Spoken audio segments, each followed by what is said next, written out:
kekuatan negara, kekuatan rakyat, kekuatan pemerintah, itu saya kira sudah selesai ini.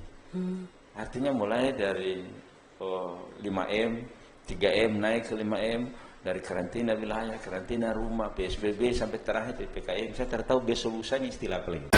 Keresahan, kegelisahan, problematika seputar Maluku Utara dan solusinya hanya di Inoma Carita. Ino Fomapolo, Fosigise, Fajaru Nurlela Sarif, Najarita Cabu Jotabea, Baba Seema, Yaya Segoa, Suku Dofu-Dofu. Kembali lagi bersama saya Nurlela Sarif dalam channel podcast Ino Macarita, Mari Torang Bacarita. Tentang keresahan, kegelisahan, problematika seputar Maluku Utara dan mudah-mudahan torang akan dapat solusi. Seperti biasa dalam Ino Macarita, jangan lupa Faduli dan Bahoba channel podcastnya dengan share, like, dan juga komen. Di Inoma Carita, orang selalu kedatangan tamu dan saya sebagai tuan rumah, saya selalu undang tamu untuk membaca cerita tentang keresahan-keresahan tompe daerah ini. Dan suku Dofu-Dofu malam hari ini, saya kedatangan tamu spesial sekali, Habar Dokasa, Pak Ustadz Sarbin Sehe, selaku Kakanwil Provinsi Maluku Utara. Alhamdulillah, kabar baik-baik. Kabar baik-baik Ustaz. Alhamdulillah. Syukur Dofu. Iya Ustaz, ini ton dengar kabar baik-baik, ton hati pesanang Ustaz. Ini kondisi ini yang penting pokoknya harus sehat. Ya Ustaz ya. Insyaallah mudah-mudahan. Tidak ada nilainya. Ya, betul Ustaz. Tapi ya Ustaz, ini sudah ditetapkan untuk pemberlakuan pembatasan terhadap kegiatan masyarakat. Ya, sudah ada maklumat, segala bentuk upaya agar penanganan penyebaran virus ini bisa dibatasi. Nah, ada kebijakan dari pemerintah provinsi dan juga Kanwil Agama Provinsi Maluku Utara bahwa aktivitas peribadatan pun dibatasi. Ini bagaimana nih Ustaz? Tapi ya ini tompe masyarakat ini antara aman dan teranyaman. Jadi memang pemerintah ingin aman, tapi kondisi ini teranyaman masa tom beribadah. Kon dibatasi Ustaz. Mungkin Ustaz bisa cerita sedikit. Ya, terima kasih. Bismillahirrahmanirrahim. Assalamualaikum warahmatullahi wabarakatuh. Assalamualaikum warahmatullahi. Ibu Haji Boyla yang saya hormati dan saya tadi ya kalau di Inoma Carita mesti panggil saya Cinela. Oh, Cinela. Ya, boleh. Luar biasa. Saya hari ini malam ini juga bahagia bisa hadir di saya Cinela Bacarita ini. Iya. Nah, luar biasa nih Bacarita. Mari torang Bacarita. Saya kira ini studio yang luar biasa dan saya bahagia, bangga.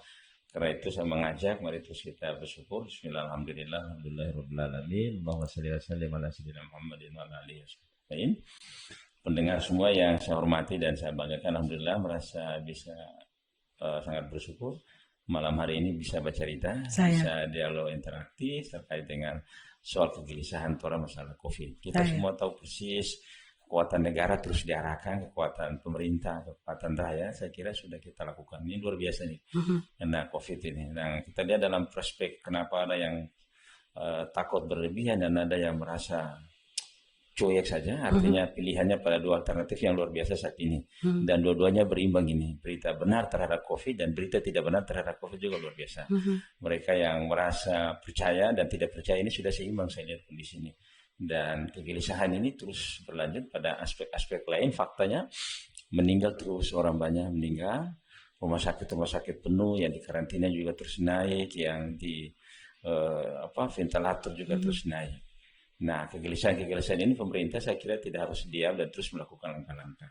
Saya sebagai Kepala Kantor Wilayah Kementerian Agama Maluku Utara terus menjalankan tugas-tugas itu berhubungan langsung dengan karena kita instansi vertikal, maka garis kebijakan Menteri Agama. Nah, terkait dengan menghadapi Idul Adha, Idul Kurban ini biasakan tes kerumunan kan tinggi. Nah, karena itu kemudian kami Kementerian Agama melalui edaran Menteri Agama nomor 16, 15 dan 17 setelah kita tindak lanjuti bersama-sama, termasuk mengkoordinasikan dengan tim COVID, gubernur, sehingga hasil rapat kemarin Ibu Ela kita tetapkan Maluku Utara termasuk masuk PPKM mikro. Iya, Nah, jadi itu udah bagian dari tadi ya Ustadz, ini kan ikhtiar kita bersama lah. ada kan istilah PPKM darurat dan PPKM mikro. Tapi banyak juga nih di netizen nih, orang bilang netizen, silakan diminum Ustadz. Netizen ini bilang sebenarnya singkatan-singkatan terhadap COVID ini berubah-berubah. Ada PSBB, ya, tiba-tiba lagi kemarin sempat lockdown PSBB, terus sekarang PPKM. Ada yang kasih basi doakan PPKM itu dong bilang para pejabat korupsi miliar. Ada lagi dong bilang pernah percaya kong menyasal. Ada lagi dong bilang pintar-pintar kasih bodoh masyarakat pintar-pintar kasih bodoh masyarakat. Jadi ini istilah masyarakat jadi bikin kayak semacam meme-meme di antara netizen ini. Netizen memang seperti itu faktanya. Nah, jadi memang hasil koordinasi dan hasil rapat telah mengkoordinasikan gubernur di bawah koordinasi tim COVID atas edaran, khususnya edaran Menteri Agama karena di PPKM Mikro Maluku Utara dasar yang paling kuat termasuk adalah edaran Menteri Agama dicantumkan di surat itu, dan saya sebagai kami menjadi bagian yang harus bertanggung jawab di sana, dan saya menyadari itu. Nah, karena memang substansi COVID, penularan COVID itu karena ada massa yang berkumpul, ada kerumunan, ada banyak orang, itu menjadi sebuah lahan subur untuk penularan COVID. Nah, karena itulah kemudian pemerintah punya kepentingan mengatur keselamatan rakyat, bagaimana rakyat ini sehat itu menjadi prioritas utama, tanpa mengabaikan prioritas-prioritas lain sesungguhnya. Jadi kalau kita membanding antara ini kan banyak Pekan Mil kok masjid dibatasi, ditutup, pasar dibuka. Nah, logika kecerdasan mungkin dua-duanya cerdas. Tapi logika moderat ya saya kira harus balik dulu berpikir moderat. Artinya pasar mungkin tidak bisa ditutup karena risikonya besar kalau pasar ditutup. Masjid boleh jadi dibatasi, bahkan boleh jadi sementara jangan dulu salat di sana, tapi meskipun masjidnya tidak harus ditutup, kan kira-kira itu logikanya. Karena aktivitas di masjid bisa dibawa ke rumah tanpa mengurangi sedikit pun soal ibadah kita kepada Allah SWT. Tapi aktivitas masjid, mengaji, berzikir, bersalat misalnya, itu sementara bisa dipindahkan ke rumah dalam rangka kondisi yang memang darurat. Iya, ini yang tadi Ustadz bilang, ini jadi keresahan. Sama halnya saya juga banyak dititipkan pesan keresahan-keresahan masyarakat agar supaya bisa bercerita deng Ustadz kali ini. Dorang bilang begini, metompi di masjid ini kan tong niat juga beribadah. Orang juga menerapkan protokol kesehatan. Ya, dan tujuannya bukan membuat kerumunan, ya tong ke sana cuma mau ibadah karena datang di rumah Allah. Nah, ini bagaimana sebenarnya modelnya seperti ini? Ya, jadi yang pasti kepentingan pemerintah itu dikaji berdasarkan pikiran-pikiran ulama, pikiran-pikiran ustadz, para kiai masuk. Jadi sesungguhnya pemerintah tidak melarang sama sekali, apalagi konteks ibadah. Pemerintah terus menyediakan upaya layanan baik regulasi maupun oleh infrastruktur agar masyarakat bisa menikmati ibadah dengan baik. Itu tujuan pemerintah. Tapi karena ini pandemi COVID dan karena COVID sasarannya tadi tidak bisa berjabat tangan, tidak bisa kerumunan, tidak bisa bersalaman dan seterusnya. Nah, ruang-ruang publik, saya mohon maaf, saya tidak bayangkan ruang publik namanya masjid itu pasti orang bersalaman. Karena itu tradisi yang paling kuat. Tujuan daripada salat berjamaah itu karena salah satu penguatan tenderan nilai silaturahmi. Di samping penguatan terhadap hubungan dengan Allah, Alhamdulillah, tapi Alhamdulillah begitu kuat. Nah, karena itulah ruang publik namanya masjid paling dianggap termasuk rawan untuk penularan COVID. Nah, karena itulah pemerintah kemudian sama sekali tidak melarang. Untuk sementara ditiadakan. Dan untuk sementara dibatasi. Jadi mereka yang mungkin paling dekat di masjid silakan, tapi yang jauh kayak di Bastion tidak usah menyeberang salat sampai di Dufa misalnya, karena kondisi pandemi seperti itu. Dan mereka di lingkungan itu saya kira pada dengan catatan tadi memang di surat edaran nomor 15/16 Menteri Agama bagi zona-zona yang dianggap hijau, zona-zona yang dianggap kuning itu beraktivitas dengan catatan protokol kesehatan maksimal. Hampir 2 kali puasa, 2 kali lebaran. 2 ini kali haji. Sama dengan kayak Bang Toib nih.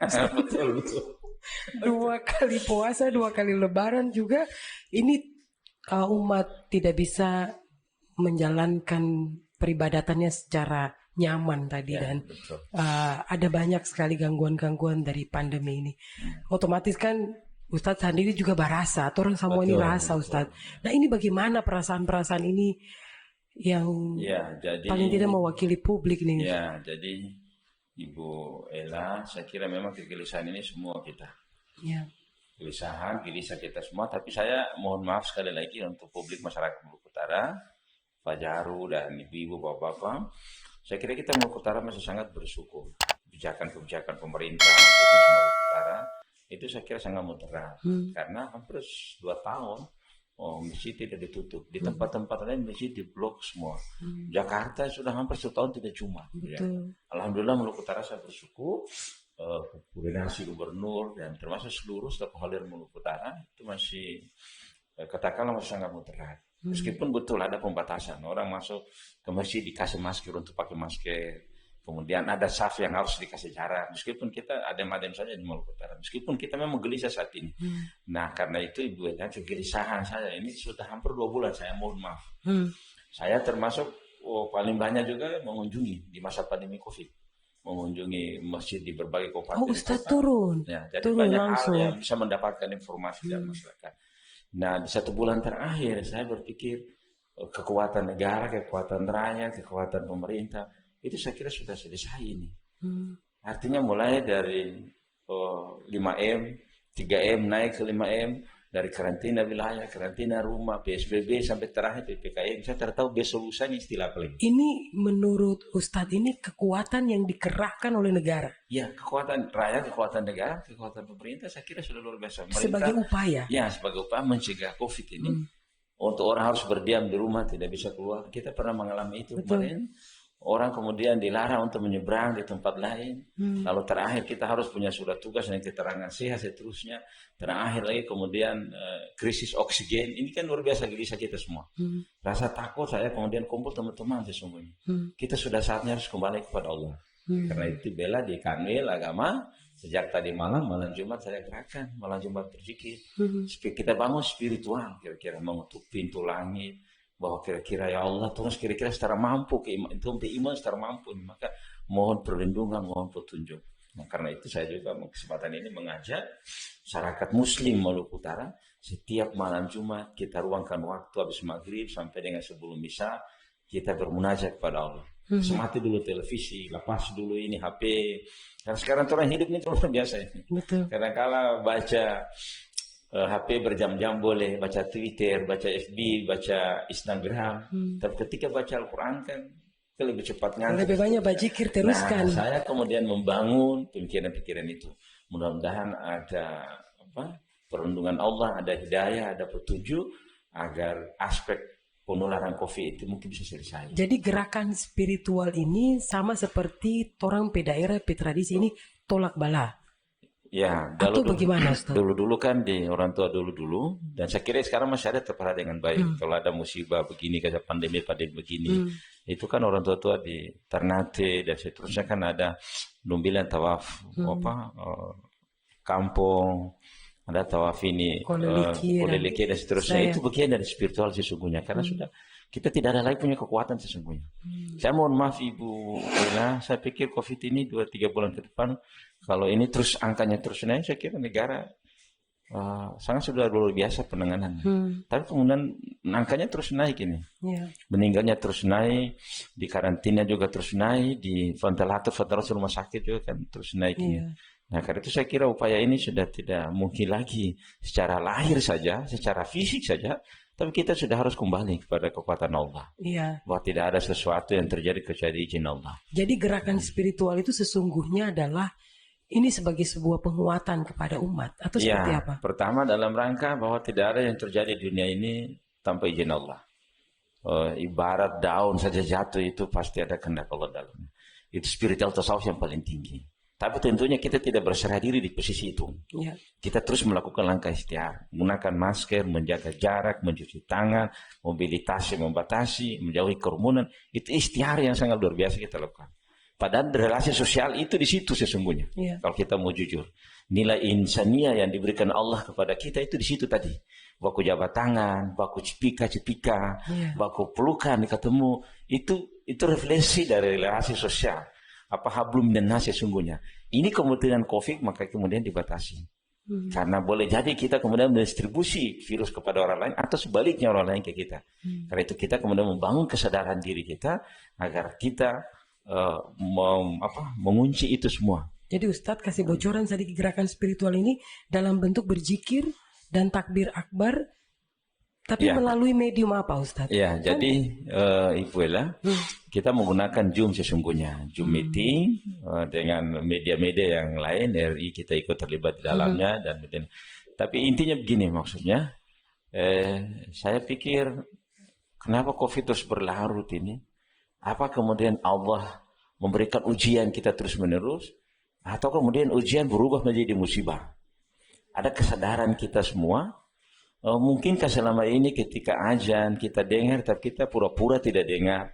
Mungkinkah selama ini azan pura-pura kita tidak menuju ke tempat itu? Misalnya ketika disebutkan hayya 'alal falah, hayya 'alas shalah, di mana kita harus menuju tempat kemenangan itu, tapi kita masih dengan game, kita masih dengan komputer kita masih rapat, masih dengan sidang. Nah, kesadaran-kesadaran itu yang kemudian mungkin Allah masih memberikan kita ujian dengan COVID ini. Nah, pada saat orang azan kita masih mengail, masih bapacol, kita tidak lepas itu duniawi ini kemudian. Nah, mungkin karena itu juga di dalamnya kemudian Allah mencoba, sudah ini harus diujian lagi lah. Nah, karena itu kemudian saya ingin mengajak kepada seluruh umat Islam, mari kita bangun spiritual lebih kuat lagi. Selama ini sudah kita lakukan ibadah, tapi saya kira dengan tambah zikir kepada Allah, ingat kepada Allah, saya kira mudah-mudahan Allah ingat dan pandemi ini segera berakhir. Iya. Karena itu, ya pandemi ini kita segera berakhir, lalu kemudian mereka yang korban kita ikut doakan akan mendapatkan tempat yang layak. Mereka yang di rumah sakit yang segera disembuhkan, bisa berkumpul dengan keluarga. Bayangkan, tidak ada penyakit dunia yang pernah orang alami, orang tidak datang lihat orang itu. Sakit ini kalau orang datang kemari, mau itu senyum kan hilang. Betul. Anak senyum pegang orang ini datang terada. mengintip biasa. Bayangkan, Bahwa orang terlihat, bayangkan. Orang biasa kalau teman tetangga sakit, orang mengkali ada bawa ke sana. Tako. Sekarang Pilu tuh satu tako. piring kah, dia semua sampai tangkaman. Ini terada. Saya. Orang sakit bersembunyi supaya orang yang dia tahu karena dia takut kalau dia COVID orang terdaftar. Saya. Atau sebaliknya dia teman tahu dia apa, pasti orang tanya sakit apa? Iya COVID, jangan ke sana. Iya. Sedih ibu ya. Tanpa bilang COVID, dia bilang flu Ya. saja deh mbak batuk.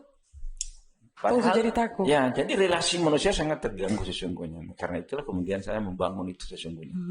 Bagaimana Allah memberikan kekuatan kita untuk kita bisa menghadapi ini. Iya. Dan saya pikir kalau kehendak Allah, saya kira tidak ada kekuatan yang bisa menghalanginya. Saya suka tadi statementnya Ustaz tadi bahwa semua kekuatan sudah dikerahkan oleh negara, oleh rakyat. Ya. Tapi sesungguhnya kita ini tidak ada daya. Ya, faktanya begitu. Ya. Mohon maaf kalau ada yang tidak sependapat. Tapi faktanya begitu. Bayangkan dari tidak ada jenis penyakit yang terus berubah kecuali COVID. OTG bayangkan. Bingung kita OTG itu apa? Orang positif tapi dia sehat, dia berjalan-berjalan. Tanpa gejala apa-apa. Begitu kira-kira. Lalu dia disebut positif tapi kemudian dia bisa beraktivitas, bisa main bola, bisa karate, bisa bapacol. Ya, tidak terlihat orang sakit Bayangkan seperti coba. Lalu muncul lagi PDP, segala PP dan macam seterusnya. istilah. Itu luar biasa. Dari sisi kebijakan-kebijakan pemerintah sudah luar biasa. Dari PSBB ini kemudian apa lagi kira-kira? Padahal dia sama dengan hampir mirip-mirip. Saya. Membatasi kan kira-kira. Semuanya membatasi kira-kira. Iya. Karena itu semuanya kegelisahan itu mari kita kembali kepada Allah. Iya, kembali Kita lagi. ingin mengetuk nur Allah, cahaya Allah, rahmat Allah, maghfirah Allah, hidayah Allah. Siapa tahu mudah-mudahan dengan ini. Saya yakin sekali kalau setiap malam Jumat seluruh rakyat Maluku Utara umat Islam duduk berdoa, saya kira tersampai 3 bulan insya Allah akan kembalikan kehidupan Amin, kita. amin ya menurut Allah, saya. Mas Ali Muhammad. Kita Mudah-mudahan. akan lepas dulu kehidupan duniawi kita. Lepas dulu Twitter kita, lepas dulu sinetron kita yang tiap malam itu di posisi waktu maghrib dan isya. Tapi nonton Innova Cerita boleh lah Ya, saya sekali. kira interaktif, ini luar biasa saya kira. Saya. Karena posisi di hari Kamis, Ibu Ella, itu kan menurut saya ada 10% orang puasa. Ya. Paling kurang 10% orang puasa Senin Kamis. Saya di Kamis sudah menggerakkan namanya PSK. Mengajak teman-teman di posisi Senin Kamis, ayo kita puasa kira-kira. Nah, karena itu kemudian posisi di hari Kamis dia puasa. di malam itu di posisi maghrib sampai isya berzikir, saya kira, oh masya Allah, kira-kira gitu. Ada spiritual yang luar biasa yang orang. Nah, Ya. karena itulah kekuatan kita tinggal itu kita harap. Kekuatan kita Krisis tinggal itu. APBN sekarang kan luar biasa. Ada refocusing sekarang mana radio kan sudah pusing. Sampai pusing. Sampai ada istilah refocusing terus apa begitu kira-kira. Sampai tong ini- pusing, Ustaz. Ini yang luar biasa. Ya. Saya kira tidak akan mungkin negara mampu lagi bagi-bagi masker. Belum lagi tingkat pembagian bermasalah, Ya. Ibu Ella. Dari Ini sisi ya, sosialnya juga ya, bagaimana mau sudah disentuh. luar biasa. Orang yang tak bisa makan, orang yang susah terhadap obat, vitamin. Jadi segala bentuk kendala ya Ustaz. Karena itu memang sudah saatnya kita harus kembali kepada Allah. Ustaz, jadi sudah positif tanggal 20, mohon maaf, Lebaran kita ini dibatasi untuk satu masjid hanya bisa 20 orang. Ya, jadi sesungguhnya tidak seperti itu menurut saya. Iya. Di dalam diskusi rapat-rapat itu tidak seperti itu. Mhm. Pada intinya masjid Maluku Utara untuk Idul Adha tetap dibuka. Tetap Di dibuka. lapangan kita semua tutup dan alhamdulillah itu disepakati dalam rapat. Ya. Ada yang wakili wali kota, ada yang wali kota langsung, misalnya kota Ternate, alhamdulillah beliau hadir langsung dalam rapat dan Saya. sudah menyampaikan secara resmi untuk Idul Adha Ternate tidak di lapangan. Nah, karena memang mohon maaf Ibu Ella, kenapa di lapangan dan masjid jadi rujukan kita batasi, karena memang ruang publik yang pasti orang untuk berkumpul, Ya. orang berkesalaman, apalagi sudah luar biasa sedih ini. Betul. Tetangga saja baca tahlil, kalau kemudian tunggu dulu bisa keternyata. Ini yang luar biasa kira-kira. Nah, karena itu kemudian kita batasi betul di lapangan, tapi di masjid tetap dibuka dengan catatan protokol kesehatan secara maksimal kita lakukan agar ikhtiar secara lahiriah kita terus perkuat sesungguhnya. Ya. Jadi kita berharap 50% dengan catatan mereka yang jauh tidak usah harus menuju ke masjid yang jauh, tapi yang dekat ya coba-coba lingkungan itu. Kan Sehingga ada satu rata-rata kelurahan di ya. kelurahan. Dan Ibu Ella mohon maaf, saya lihat masjid rata-rata Di kita. kampung kan ada semua Ustaz. Ya, satu kelurahan kan lebih dari 2-3 masjid. Saya. Jadi untuk kerumunan saya kira bisa kita hindari. Sekali lagi mohon maaf, saya tidak ekstrim dan saya tidak, tapi saya ingin moderat, meyakinkan forum teman-teman bahwa rata-rata masjid kita di maghrib itu tidak penuh. Jadi kalau di edaran Menteri Agama 50%, misalnya 30%, kita terpenuhi kok. Terpenuhi sehingga alhamdulillah kemarin disepakati masjidnya tidak ditutup, hanya pembatasan-pembatasan. Ya kita berharap seluruh pengurus masjid mari kita sepakat untuk ikhtiar lahiriah semuanya menggunakan masker, tidak ada lagi harus menentang ini masker ini haram apa. Jangan Tidak usah diperdebatkan lagi lagi. kira-kira. Ini keselamatan kita bersama. Lalu kemudian kalau ada hand station kita bawa sehingga mudah kita cuci tangannya. Lalu kemudian setelah salat ya jangan dulu kemudian saling memaaf-maafkan dalam bentuk fisik. Saya. Kita mungkin baku WA, baku Instagram.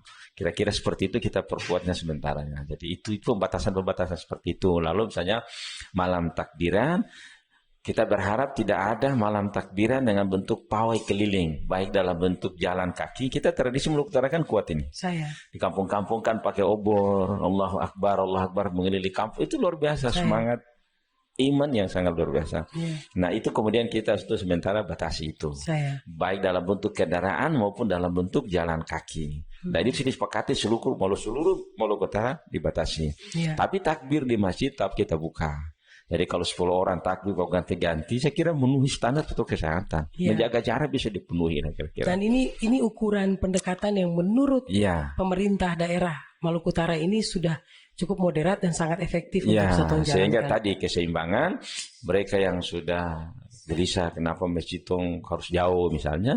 Nah ini memberikan ruang seperti itu.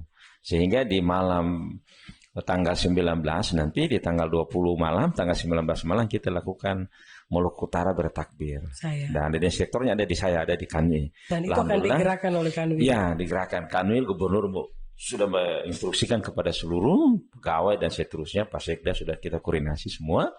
Dan saya kira di lewat kesempatan juga saya himbau, Ya. ayo kita sama-sama lagi di malam tanggal 19 malam dengan bertakbir dari rumah. Ya. Nah, sehingga insya Allah mengurangi tadi yang ada yang sedih, adanya ya sudah mari. Kita tatap muka senyum-senyum tapi kan di layar dulu lah kira-kira gitu. Senyum-senyumnya di layar dulu kira-kira. Saya Ustadz Sukurdofu, tapi terakhir saya ingin Ustadz mengingatkan boleh. kepada torang semua ini, torang pe kegalauan, tompe kegelisahan, tompe hati ini semua dengan penuh ketidaktenangan. Apa satu hal pesan atau mungkin kata-kata yang Ustadz bisa berikan untuk menenangkan orang semua. Ya, jadi memang Ibu Wela kekuatan-kekuatan manusiawi saya kira sudah hampir tidak ada lagi.